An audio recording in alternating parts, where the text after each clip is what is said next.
When you see a John Deere tractor rolling through America's heartland, you're not just looking at a machine. You're looking at the result of a 185-year war not fought with weapons, but with something far more powerful: dealer networks. This is the story of how a handful of companies don't just sell equipment. They control the very infrastructure that keeps modern agriculture running, and how that control determines which companies dominate, which farmers succeed, and which innovations ever see the light of day. In 1837, John Deere invented the steel plow. But that's not why his company became a giant. The secret was something simpler. He made sure farmers could find his products, get them fixed, and trust the person selling them. Today, John Deere operates over 1,600 dealerships in North America alone. AGCO, the parent company of brands like Massey Ferguson and Fendt, has around 3,100 dealers globally. CNH Industrial, which owns Case IH in New Holland, maintains roughly 3,000 locations worldwide. But here's what those numbers really mean. When your combine breaks down during harvest season, you have maybe 48 hours before you start losing thousands of dollars per day. The dealer network isn't just convenient, that's life or death for your operation. Meet Tom Richardson, a third-generation corn and soybean farmer in Iowa. His operation spans 2,000 acres, and he's loyal to one brand, John Deere. But ask him why, and he won't tell you about horsepower or fuel efficiency. "My dealer is 12 miles away," Tom says. "They know my name, they know my equipment, and when I call at 2 a.m. during harvest, someone answers." That's the first law of agricultural equipment. Proximity equals profit. In rural America, where the nearest town might be 30 miles away, having a local dealer isn't a luxury. It's the only thing that matters. And it's not just about parts. Modern farm equipment is more computer than tractor. A top-tier combine harvester contains over 100 sensors, runs on proprietary software, and requires specialized diagnostic tools. Your local mechanic can't fix it. Only certified dealer technicians can. This creates what economists call switching costs. Once you buy into a brand, you're locked into their dealer ecosystem for parts, service, financing, and expertise. Switching brands means retraining your workers, buying new implements, and finding a new dealer relationship. For most farmers, it's not worth the risk. This is where the game gets interesting. If you're an established player like Deere, CNH, or a GCO, your dealer network becomes your moat and almost unbreakable competitive barrier. In the North American large tractor market, John Deere controls 53% of sales. That's not because their tractors are twice as good. It's because their dealer network is twice as strong. Think about what it takes to become a John Deere dealer.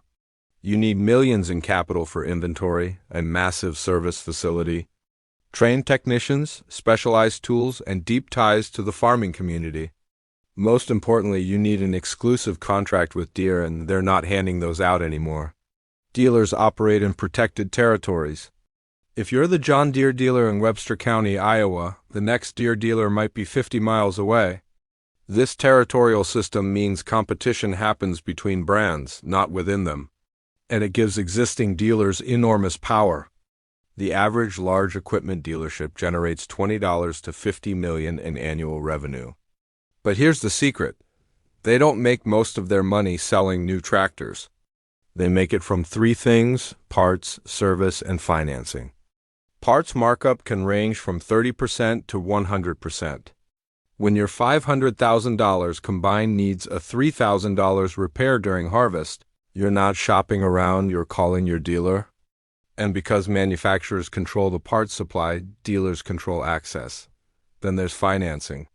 John Deere Financial, CNH Industrial Capital, and a GCO Finance don't just offer loans, they offer integrated financing that ties the farmer even deeper into the ecosystem. Buy a Deere tractor, get Deere financing, insured through Deere, serviced by Deere dealers. It's a closed loop. But here's what makes this system truly powerful: information flow. Dealers know exactly what farmers are buying, when they're upgrading, what they're struggling with, and what they need next.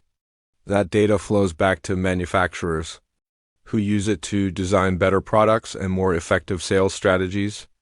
Now imagine you're a startup trying to break into this market with a revolutionary new tractor design. You have better technology, lower prices, even superior efficiency. but you don't have dealers. This is where innovation goes to die. Consider Monarch Tractor, an electric, autonomous tractor startup that raised over $60 million. Brilliant technology. Zero dealer network. Their solution? Sell direct to farmers and partner with third-party service providers. The result?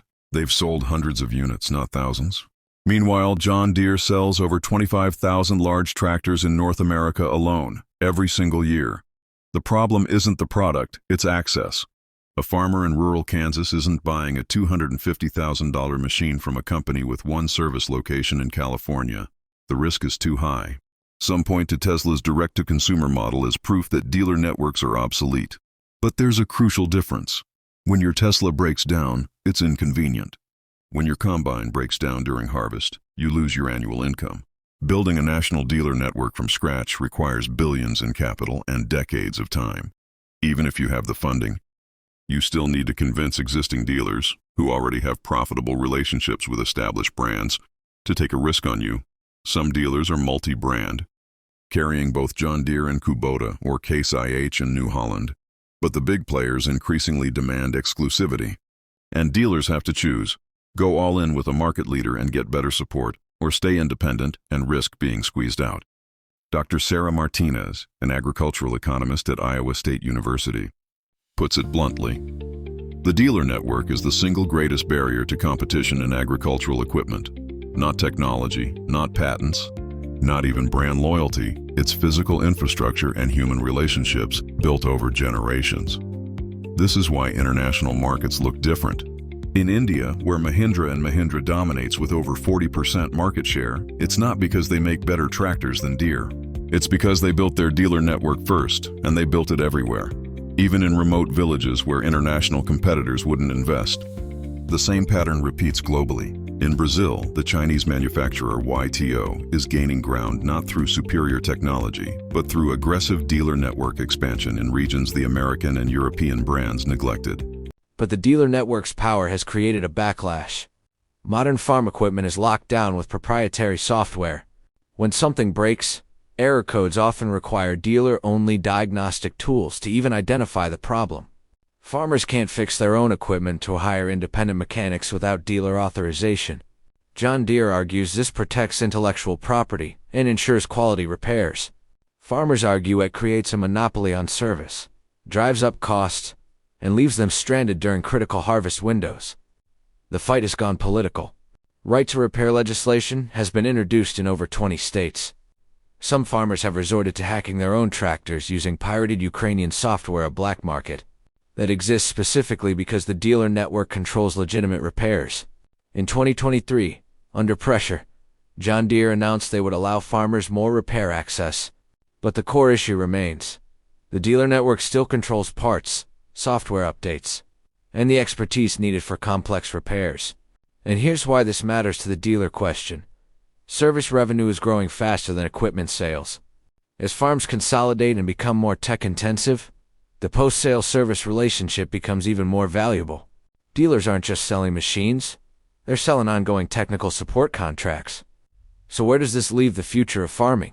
Autonomous tractors, AI-driven planting systems, drone swarms for crop monitoring? The technology is here. But the companies bringing these innovations to markets face the same ancient problem. How do you reach farmers without dealers? Some are trying partnerships, using John Deere's dealer network to sell AI software subscriptions. Others are being acquired outright by the big players, who absorb the technology and distribute it through existing channels. The result? An industry that's more consolidated than ever? The top 4 companies, Deere, CNH, AGCO, and Kubota, control roughly 70% of the global tractor market. Not because they're the only innovators, but because they're the only ones with the dealer networks to reach farmers at scale. That John Deere tractor rolling through the heartland? It represents something bigger than manufacturing prowess or agricultural innovation.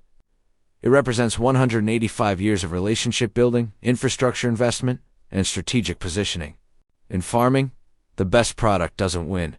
The best network wins.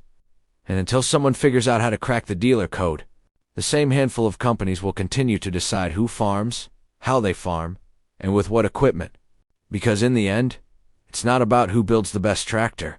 It's about who the farmer trusts when that tractor breaks down at 2 a.m. during harvest season, and who can get it running again by sunrise. And that's why dealer networks decide who wins farming.